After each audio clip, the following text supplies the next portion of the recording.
हम अपनी आज की स्टोरी शुरू करते हैं। नितिका और वंदना कहने को दोनों देवरानी जेठानी। दोनों के स्वभाव में भी ज़मीन आसमान का अंतर। जहाँ जेठानी वंदना शांत स्वभाव की चुप चुप रहने वाली, वहीं देवरानी नितिका साफ दिल की पर मुँह फट जो महसूस करती बोल देती। पर दोनों में प्यार बहुत था।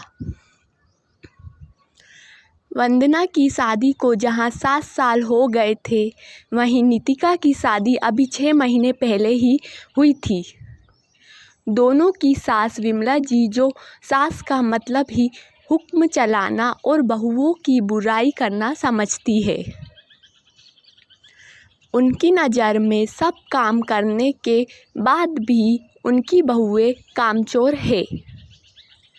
वंदना ने नितिका का स्वागत इस घर में खुले दिल से किया था और 7 साल से सास की खरी खोटी सुन रही जिठानी देवरानी को इन सब से बचाने का भरपूर प्रयास करती। शुरू में सास के व्यवहार से अनभिज्ञ नितिका कुछ ना कुछ ऐसा कर जाती जो उसकी सास को नागवारा गुजरता, जैसे अपनी मर्जी से अपना कमरा सजाना, रसोई में छोटे मोटे बदलाव करना।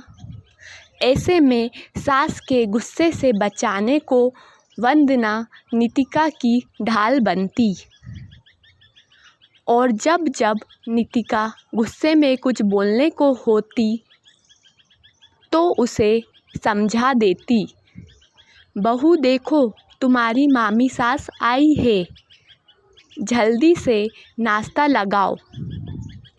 एक दोपहर काम से निपट कर अपने कमरे में आराम कर रही बहुओं को सास की आवाज़ आई और दोनों रसोई में भागी।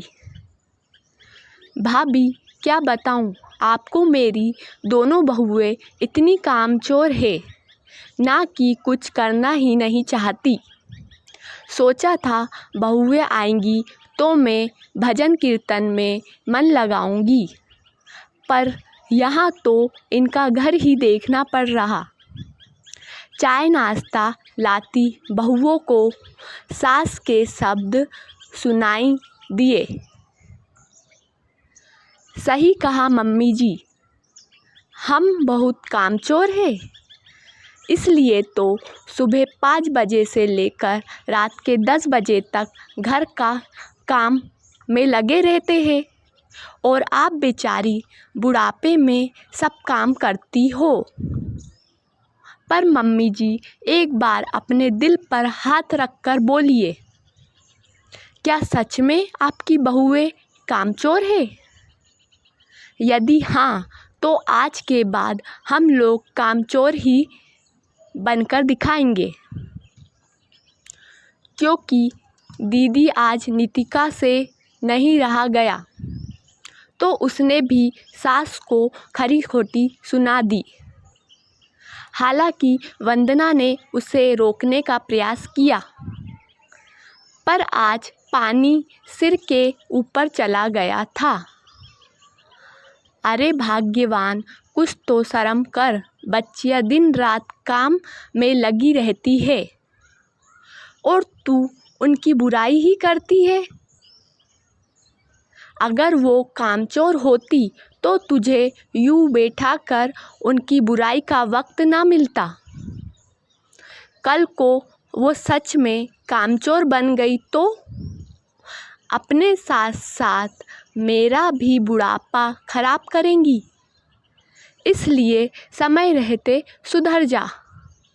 अपने कमरे में आराम करते विमला जी के पति भी आज बहुएं के हक में बोल ही पड़े।